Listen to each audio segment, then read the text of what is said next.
Hello and welcome back to the FEZ Show. It is race week once again, Rome race week. We got 2 races this time. We're going to talk about that coming up. Lots and lots to talk about. We've got news regarding Gen 3, track changes, as well as obviously looking ahead to all the news and the sort of the preview for the Rome race, which is basically what this podcast is about. And I'm joined once again by Mr. Jack Pickering, and Edward Hunter is back, but if you confuse him for Nigel Mansell for the YouTube viewers, it's okay. We've all done it. Hello, boys.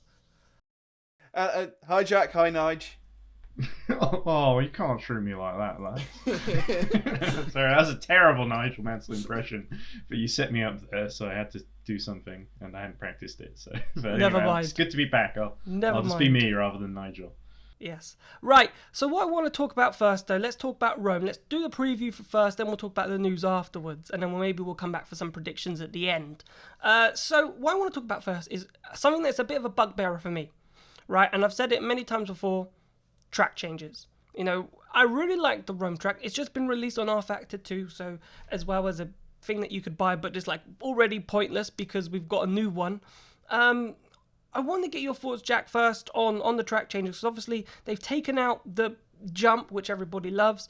They've taken out the twisty section where the pit lane used to be, so the pit lane is in a completely new place to where it was, so that part of the section's out. And also the area where Mitch Evans passed Andre Lotterer, that's not a chicane anymore, that becomes effectively a hairpin, and we cut where we used to start the race out, and we start much further out. So what do you think of the track changes, Jack? Do you agree with the track changes? And what do you think the race is going to look like potentially now going into Rome this weekend?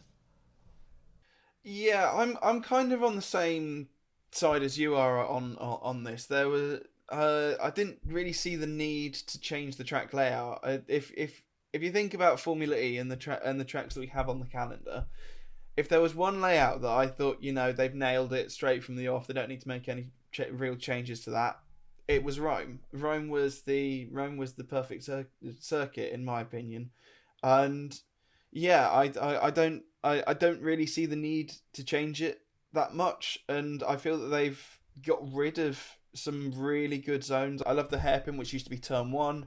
There was the bit where we had the pile up last year, but I actually thought that section was a lot nicer and a lot better than it was in season 4, and yeah, as you said, they've removed the jump, and honestly, the way that I look at it, it is just like they've taken the first part of the old track, stuck a little extension onto it, and then just drawn a straight line and just put a little hairpin in. I mean, like there isn't really much left to the track, and hopefully I improved wrong, but I just look at this track layout and think, you know, is this a 7-year-old's interpretation of the Rome track, if I'm completely honest?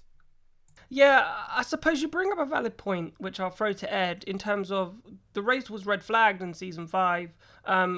Before that Mickey Mouse bit, that real tight right-hander, before the entrance to the pit lane, and that could have had, and obviously we had Burn that was also red flagged, and that could have had some bearing, I think, on whether or not the layout was changed. You're right. So if you turn 4, 5, 6 on the new layout was very similar to what it was before, where the attack mode zone was. I think the attack mode zone is now at turn 15, so around the hairpin. So where once upon a time we would be starting the race, attack mode is now on the outside of that hairpin with that little tool, Pisa. I don't know what it's called, macaroni. I don't know. That's kind of really Marconi is the radio tower, because Marconi invented the radio. So we're going around that rather than straight past and back around it. So do you think maybe that red flag, in Rome and then in Bern sort of prompted these sort of track changes? I don't think it's specifically to do with the Bern one. I think it's more to do with the one we had in Rome, where, if I remember correctly, Lopez basically got it wrong and caused a huge pile-up in the Dragon. And of course, Lopez doesn't drive for Dragon anymore. But I don't think it's just because of that pile-up. I think his results that season were great. But anyway, I definitely think that had an impact, because it was a huge delay under red flag, if you remember. I think it was long enough for Sam Bird, who was caught in the pile-up, to actually get his car repaired during the red flag. So I think that would be at the forefront of their minds. I think also there's a sense of Formula E wanting to get rid of some of the chicanes they've added in, because there's a sense that maybe it's not that impressive to see Formula E cars going at really, really slow speeds, and they want to show what the cars can really do. We have a really long flat out section, I think, from like a turn 6 through to turn like 9 or 10 or something like that, but it's like this really flat out sort of section midway through the lap. And I think it's going to be interesting to see how the cars do energy saving through there, especially it reminds me a little bit more of Mexico, where we have a really long flat out section at the main straight. But and I also like the hairpin personally. Even though Jack said it looked a little bit like a 7-year-old child's drawing, I like the fact we have a corner that isn't just 90 degrees. It's actually sort of a gradual kind of one, and it's a good place to put attack mode on, I think. So overall, I actually think the changes were kind of necessary. I agree, maybe there's some bits where it's not quite ideal, but you're working with what you've got on the sort of the streets of Rome itself. So from that point of view, yeah, I completely disagree with what Pico said, but I sort of agree with what you pointed out, Jack, that there was a red flag, and it sort of made it clear that those chicanes, they needed to do something about them, basically, and I think this is probably a decent compromise. Yeah, and on the topic of these chicanes that they've decided that they want to get rid of. Now we're going to Valencia, where they've decided that, and I'm sure we'll go into it a little bit later in the episode, but they've just slammed a tiny chicane in the middle of the straight there, and so that to me makes no real sense at all. But yeah, I mean, I don't get Formula's logic for that, but we'll get onto that later. What I wanted to add, though, as I said, going back to track changes to me, it's always been a bugbear because, you know, I feel like Formula E wants to have an iconic track, and Rome could have become an iconic track. And, you know, I put an issue about it in our magazine that, you know, will Formula E ever have an iconic track? And if they keep making these track changes, then there can never be an iconic track. There's now technically no tracks that have... Rome was one of the last tracks that Formula E made themselves that hadn't actually been altered. Maybe Paris as well, but I don't think Paris will ever be seen as an iconic track, to be honest with you.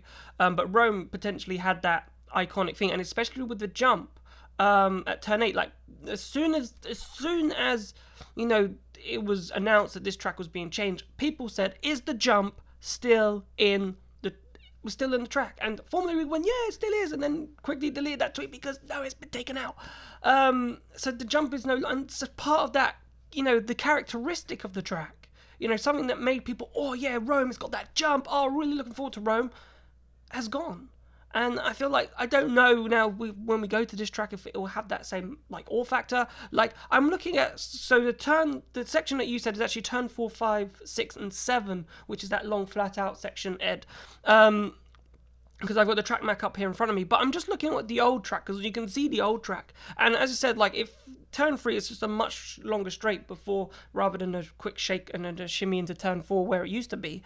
But I'm looking at, it would have been a much shorter track though, but I was just thinking, you know, they could have kept the jump because the jump was in that section, and then maybe they could have made a new sort of layout through the cities, a few 90, because they've still kept some 90-degree corners, because, you know, turn 7, 8, 9, 10, and 11 are just 90-degree left, rights, and left, rights.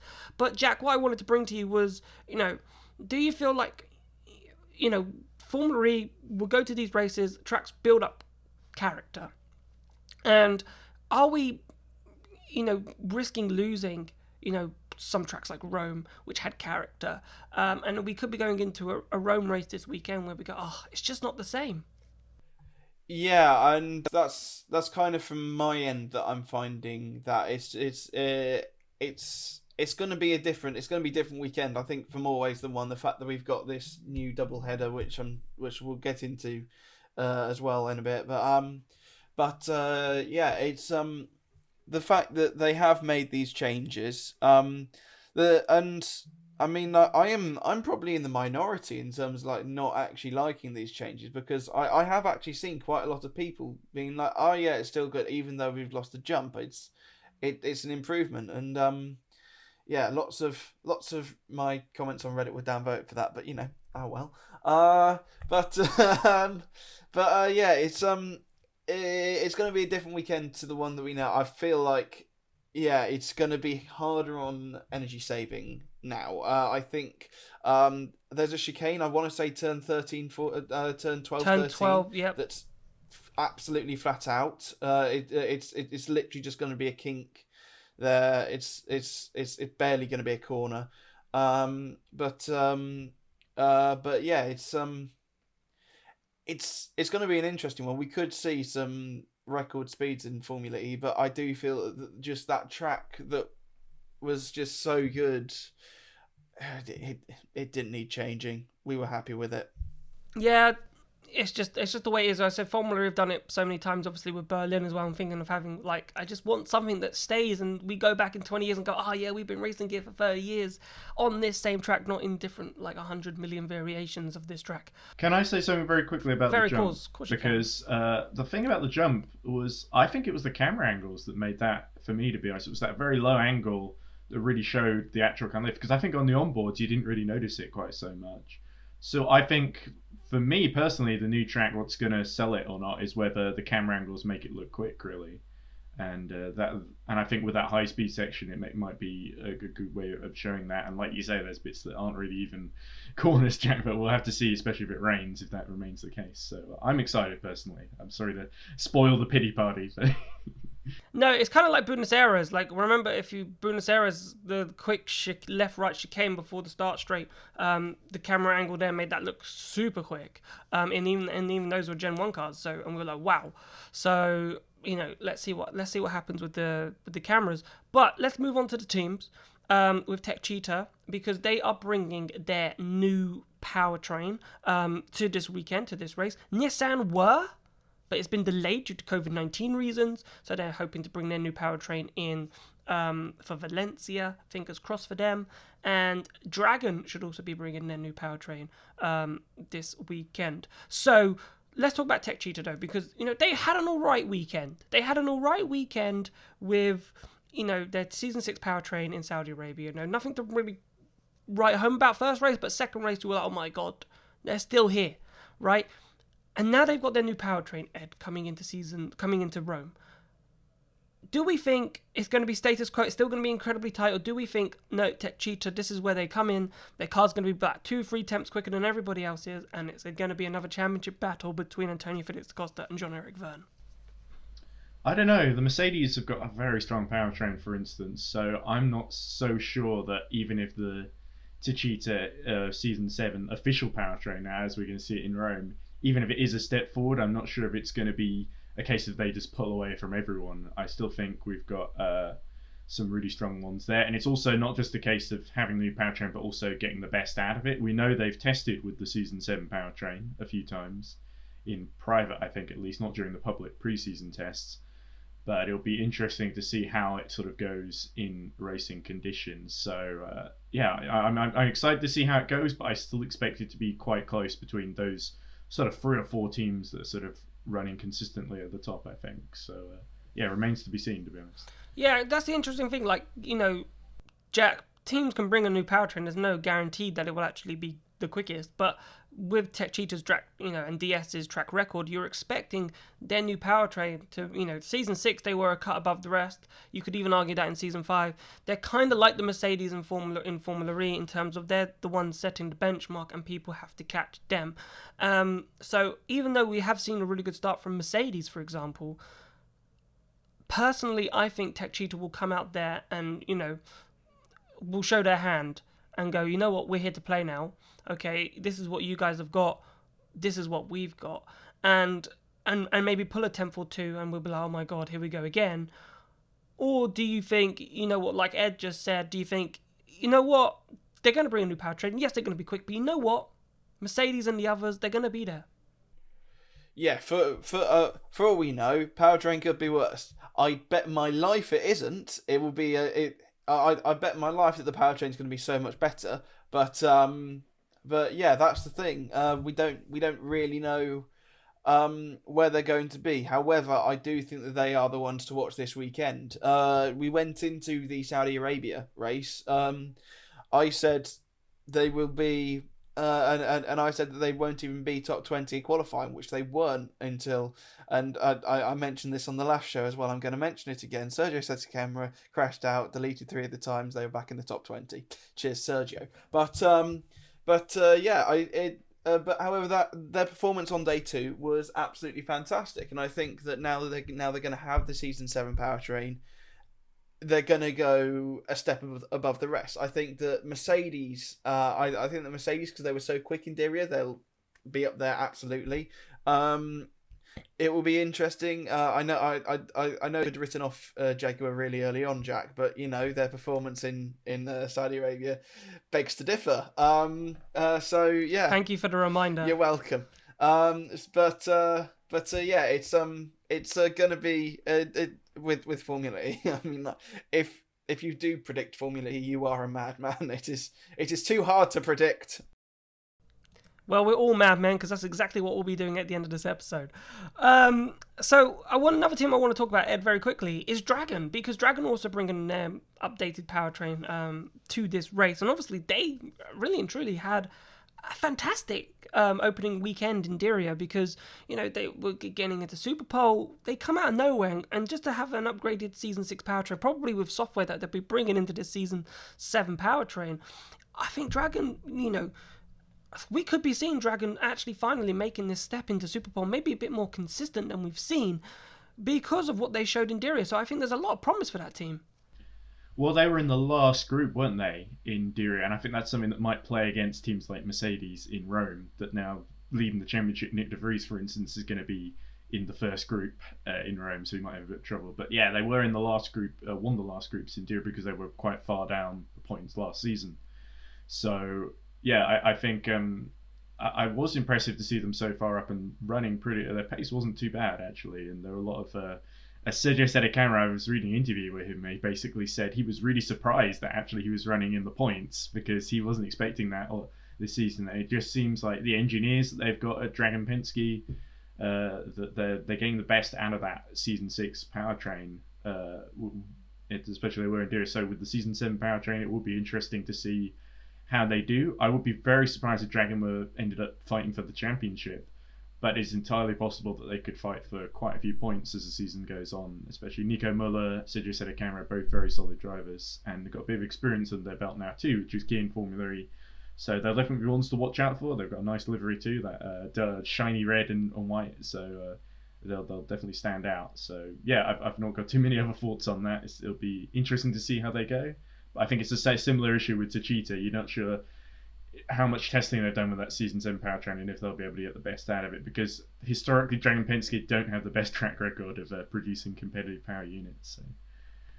Yeah, we'll have to see how it goes, but I am excited for Dragon because they've done, as I said, from Diriyah, the promise, Jack, is there. But I want to talk about Nissan very quickly, because obviously they wanted to be like Dragon and Techeetah, bringing their powertrain into this race ready to fight.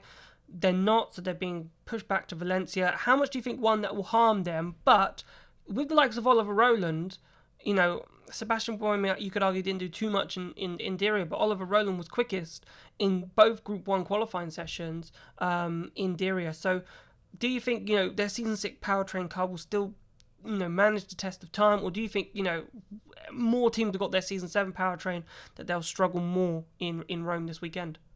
Yeah, Ollie did a fantastic job in Diriyah. I think that the second day in Diriyah with qualifying, I think he was a little bit helped by the fact that there wasn't either Mercedes in that able to take part in that session, and also two of the other ones didn't even get over the line. But yeah, it's. I still feel that they can perhaps challenge for top 10 this weekend. I think that they won't be able to show the pace that they had in Diriyah. That's purely because we know that Techeetah are bringing in their new powertrain. Dragon are bringing in their new powertrain as well. They could be quicker as well. I mean, I'm in the same boat as Ed. I'd be amazed if they fight for the championship, but they are definitely on for their best season in years. I think back to when they had D'Ambrosio and Duval back in Season 2 or Season 3. But yeah, it's going to be. But yeah, I think Nissan. I don't think they'll lose much sleep in terms of that they're going to miss this weekend, but they'll get to Valencia, and yeah, I'm sure we'll see them back at the pointy end, because because qualifying groups, and also Valencia. It's an actual racetrack, so might not see as much of the dirty line effect there as well. Now, random question I'm going to throw to both of you very quickly about Nissan. Now, we don't know, which sort of brings on to our next topic about the calendar. Like, we don't know how many races we're going to have. I think their powertrain for Season 7 is homologated, so I'm pretty sure they can't touch anything. But because they haven't raced with it, maybe they can. Who knows? But I'm pretty sure it's homologated. They just haven't brought it for whatever reason. If you're Nissan and you realise that you've got 4 races left, maybe of the season, with double headers and then wherever we go, do you go, actually, we'll withdraw our powertrain for this season because we didn't bring it in time, and we'll introduce it into Season 8, do a little bit more work on it where everybody else has the same powertrain, so you might have a better powertrain going into Season 8 than what you currently might have. What do you think on that? I'll go to Ed first. I'm glad. All I can say is I'm glad you're not running the Nissan team, because that doesn't sound like the fiscally responsible thing to do. Put all that money into getting the Season 7 powertrain ready, and then just not bother bringing it out at all, and just building a different one for Season 8. No, the thing is not building a different one for Season 8, but using that one and then finding the stuff to make it, because everyone's powertrain, you have to remember, is identical for next season. Whoever bring on new power, so Techeetah are bringing that powertrain into Season 8. Mercedes are bringing that powertrain. It does not change into Season 8. Because it's now a 2-year cycle, so before Gen 3 goes in Season 9. Therefore, you can run your Season 6 powertrain this season. There's nothing stopping you from doing that this season, and then bring a new powertrain for Season 8. So I was just thinking, if you knew that Formula was in, we're doing all these double headers, probably only going to go to Monaco. It looks like we're not going to Marrakesh. We might be able to squeeze London in at the end of July, and maybe Berlin. So maybe you're looking at another 4 races. Do you go, what, is it worth bringing a new powertrain that we can't touch them for Season 8 in now for half a season, or do you say I'm pretty sure it's homologated anyway, so I'm not 100% sure that they could even do this, but let's just bite the bullet and just say for 2 seconds that they might be able to just take it away, work on it afterwards, and bring it in for Season 8, and then they've got potentially a better powertrain in Season 8 than they would have had in Season 7, which they would have had to have carried through because they're not allowed to touch it. Well, it's an interesting one. I don't know. I personally think Nissan, they've literally just committed to through to 2026, I think, in Formula E. I think for them to give up on this season, I think wouldn't be a good look for them. I think they would definitely want to introduce it as soon as possible. I think if they had made the decision, they were making this decision a bit earlier, and maybe they had a few doubts about whether the Season 7 powertrain was really going to allow them to fight for wins, then I might agree with you that it might make more sense to hold off until Season 8. But personally, I think the way they're doing it, it's literally just because of from what I understood, a supplier issue, that basically literally the trucks couldn't get to the bits of the powertrain to Rome in time or something like that because of COVID-19. That was what I read anyway. I might be misinformed on that. But yeah, so I would disagree with you, Jack. I think it makes more sense to introduce it as early as possible in the current context. But if we were making the decision a bit earlier, then I think it might be more of an option, hypothetically. Yeah, I'm going to agree with Ed on that. If they were making this decision at 2:47 on the 6th of April 2021, no, just introduce it. But if they're making this decision 1 or 2 months ago, I think they'd consider it more, but at this moment, no, I'd say go full steam ahead. I mean, I think we are now over that deadline, but so it needs to be introduced now. But yeah. Yeah, I think it was a moot point. I'm going to be honest with you. I do think it was a moot point, but it just popped into my head thinking, could you just work with your Season 6 powertrain, and then whatever you learn from this powertrain, you introduce into Season 8 to probably make your powertrain Well, they better. already learned everything from the powertrain. They won in Berlin last year. Well, yes, but you'll be learning from this season, of course, wouldn't you, though? But anyway, let's talk about the calendar updates then, because obviously Rome and Valencia have become a double header. Quite short notice for Rome. It was last weekend that it was announced that Rome had become a double header, so we've got 2 races. We've got one on Saturday and one on Sunday. And then Valencia has also become a double header, which, has had a few minor track changes, as Jack mentioned earlier, with the chicane bolted on, and they're not using the full layout. They're using a slightly shorter layout. But What I wanted to also talk about was also Monaco, because Monaco are starting their track construction, and obviously Monaco did say that they want to race in Formula E, well, not race, but have a Formula E race, have an F1 race, do the triple header. And I think they've also done Monaco Historique is on course to possibly even happening, but I don't know if that will happen, because that's an event that requires fans, and I don't think it's much fun without fans in that one, especially with France's current COVID-19 situation. Not going too well. But what do you think of the calendar becoming double headers? And do you think if Monaco was to be added to the calendar, which I am kind of expecting to happen, especially that it's getting ready, so it's obviously ready for F1, so it'll be ready for FE. Do you expect them to become a double header, and what do you make of the rest of the season? Because obviously we would have had 6 races come the end of Valencia from 3 locations. You'd expect Berlin to happen potentially because it's in an isolated area in terms of the Tempelhof airport. Do you think London will happen? There's a lot there that I'm sort of getting at, but do you think we have a good chance of seeing some extra races, Ed? Or do you think, they're doing these double headers, and maybe Monaco could be a double header because we might only have 10 races this season, for example? Yeah, what I think the double headers are about is really making sure that they have enough races, especially given, let's not forget, it's an FIA World Championship for the first time this season. So they really want to make sure they get at least 6 races in, which is why I think they're doing these double headers the way they are. And sort of at the last minute too, in the case of Rome, that's 2 weeks notice, so everyone has to book an extra day in the hotel room at last notice somehow. But as for the rest of the season, I think I agree. I would expect to see Monaco on there, especially if F1 are going. Then there's no reason for Formula E not to go unless the situation changes dramatically in between the two.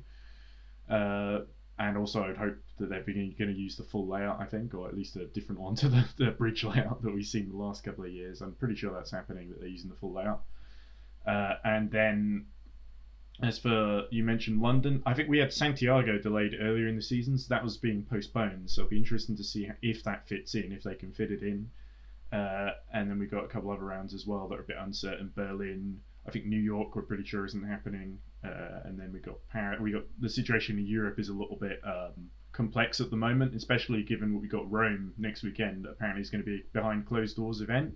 And I think you said a few episodes ago, Jack, you mentioned that it would be a really bad look for Formula E to go race on people's doorstep, but then not allowed to leave their houses or something like that if we were racing in a place during lockdown.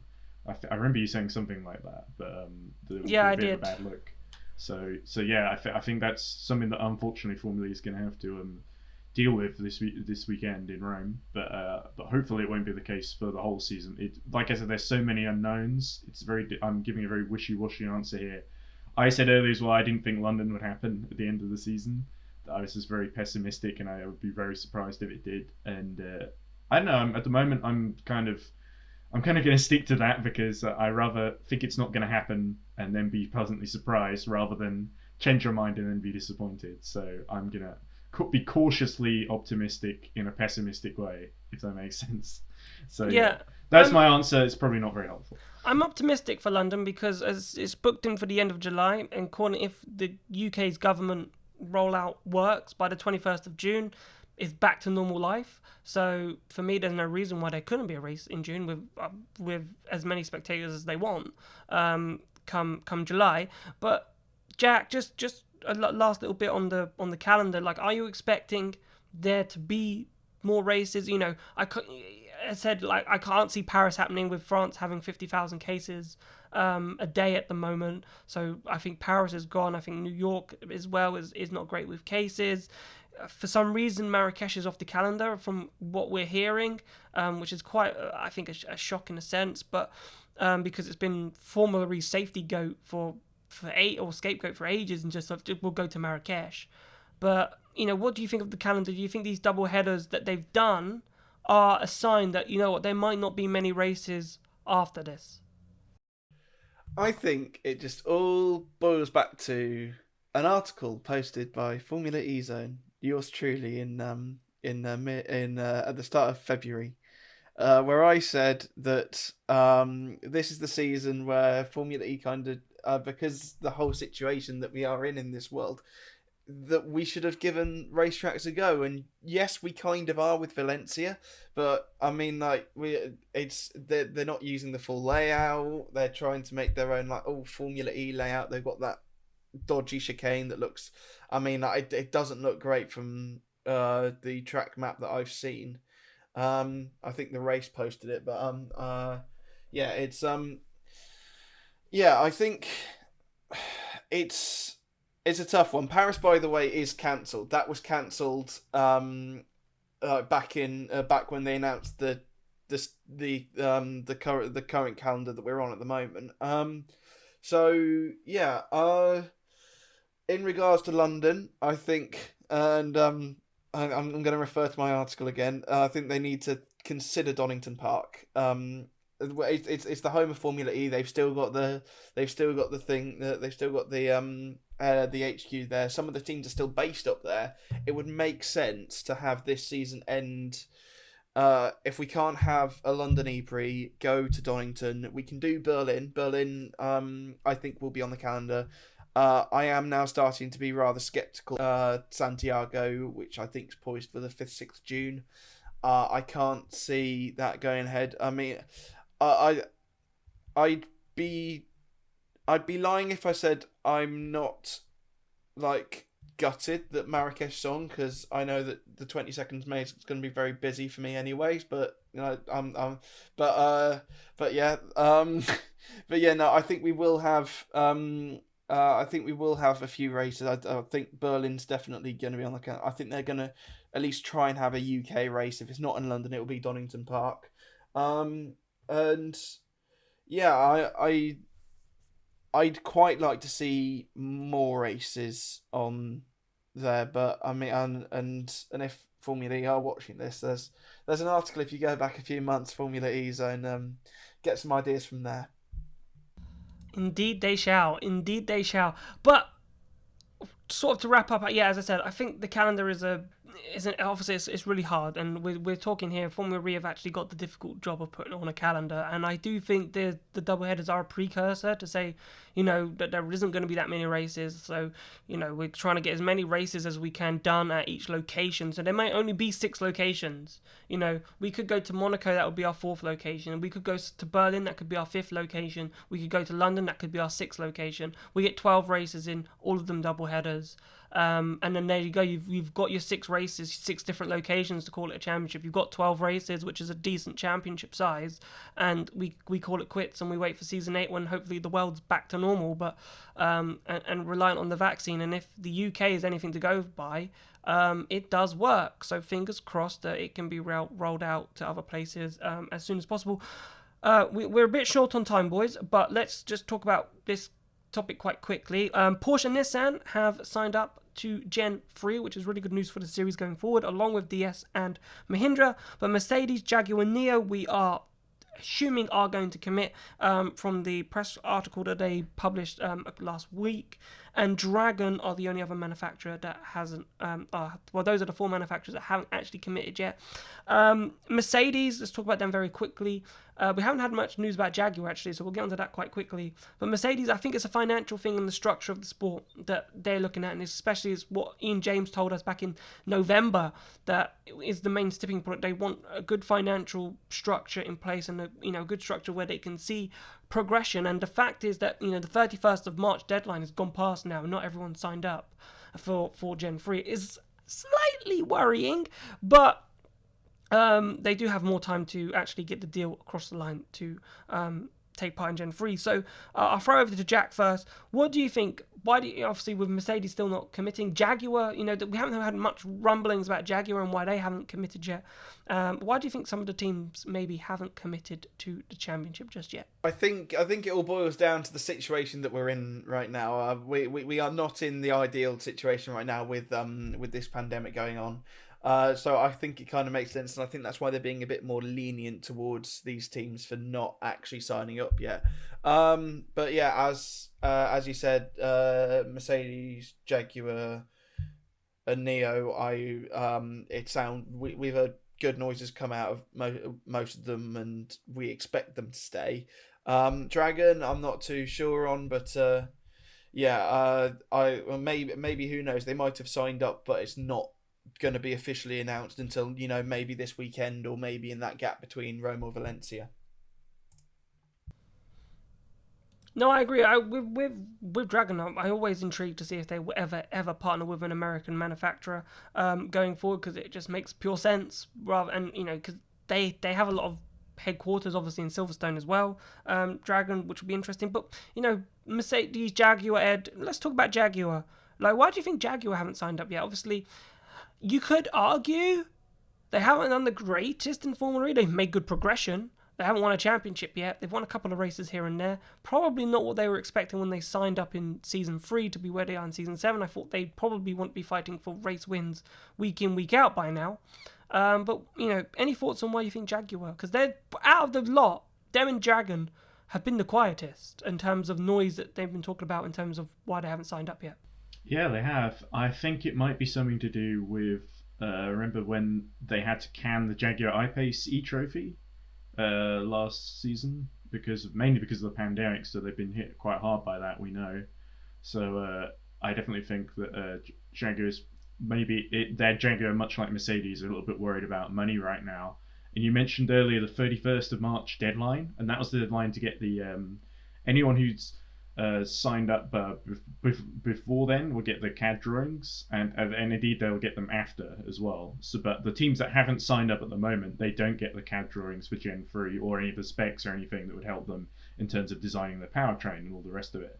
So the teams at the moment, they're not necessarily at a disadvantage if they take a few extra weeks to make that decision, but it means that the other, the likes of Mahindra, DS, Techeetah, Nissan, etc., they have all, made their, and Porsche too, they've made their decision early, and they're going to get, they already know what Gen 3 is going to look like, whereas Jaguar and some of these other teams don't. And let's not forget as well, there's McLaren who've signed their option for, not for Season 8 of course, but for Season 9 when Gen 3 comes in, that they're still evaluating. They're going to take a whole year, 2021, to look at it, and it'll be interesting to see if, obviously we know that Audi are going, and BMW are going too. Audi in particular, the team slot has sort of elapsed, so there's definitely a gap for McLaren potentially, and it'll be interesting to see whether what decision they come to at the end of 2021, crucially, but also if making that decision later than the other teams puts them at a disadvantage as well.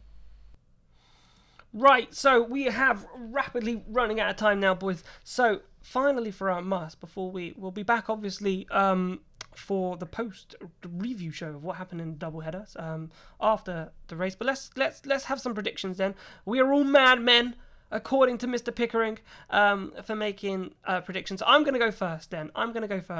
I think we'll just do race winners. I think that'll be easier. So I'm going to predict, I think Mercedes are going to come out on top in one of the races. So in the first race, and I don't think it's going to be the Freeze. I think Van Dorn is going to win this one. But then I think on the Sunday race, the new Season 7 powertrain, they sort of understand it a bit from the first race. Doesn't go too well for DS in the first race, but the second race they come out flying, and I'm going to give it to Vern for the second race. I'll pass over to Ed. Ed, who do you think's going to make the noise in Rome? Well, first off, I'm excited because I didn't get to watch the opening two races for obvious reasons that I won't go into. But I think I'm going to go a bit left field and go for, I think Andre Lotterer was very close to winning last time we were in Rome. Lost out to Mitch Evans in the end. I think this year, we're having, for the first race, he didn't score any points, I think, in any of the first two races. So it'd be quite in one of the later quali groups, probably quali group 4. So I think Lotterer will get on pole and win in the first race. And then in the second race, I'll go another left field pick. I'm going to go for Eduardo Mortara, who was very impressive in the opening race. Pulled off a brilliant double overtake, I'm told. I didn't see it. But I think Mortara has been incredibly quick. I think he's got a lot to prove. He wants to add another win to his collection venture. He looks strong with the Mercedes powertrain. So yeah, that is the way I see it playing out, and I think neither of those are actually going to happen, but that's the prediction I'm going to make. Pico, you got 20 seconds. Who do you think? Okay, so Stoff's in Group 3, so I'm going to go Stoff for day one. I'm going to agree with you there, Jack. Day 2, Buemi's out in Group 4. Jev's in Group 3. Do you know what? I'm going to be boring and actually agree with you for the first time in forever, Jack, and go Van Dorn and then one of the Techeetahs.